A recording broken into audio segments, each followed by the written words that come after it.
હિંમતનગરમાં અઠવાડિયા પહેલા એક મળેલી લાશનો ઉકેલાયો ભેદ. પુત્રએ જ પિતાની હત્યા કરી હોવાનું આવ્યું પોલીસ તપાસ દરમિયાન બહાર.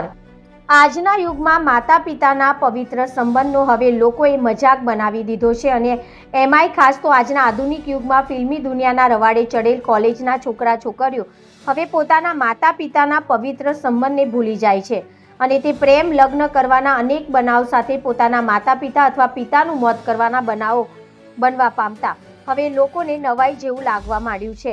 પ્રાપ્ત માહિતી મુજબ રાજ્યના સાબરકાંઠા જિલ્લાના મુખ્ય મથક એવા હિંમતનગર શહેરમાં અઠવાડિયા પહેલા એક પુત્રએ તેના પિતાની હત્યા કરી હતી. આ હત્યાને લઈને પોલીસ દ્વારા તપાસ હાથ ધરવામાં આવી હતી અને છેલ્લે પોલીસને પણ તપાસમાં સફળતા મળી અને આરોપીને ઝડપી પાડવામાં આવ્યો હતો અને તેની તપાસ હાથ ધરવામાં આવી હતી. જ્યારે હત્યારા પુત્રએ એવું જણાવ્યું કે પિતા અભ્યાસમાં મદદ ન કરતા કનગડત કરતા હોવાથી હત્યારા પુત્રએ એક સંબંધીને સાથે મળીને પુત્રએ જ પિતાની હત્યા કરી હતી. જિલ્લા એસઓજીની ટીમ દ્વારા આ સફળ ઓપરેશન રહ્યું હતું. રિપોર્ટર જનક જાદવ, BN ન્યૂઝ ગુજરાતી, સાબરકાંઠા.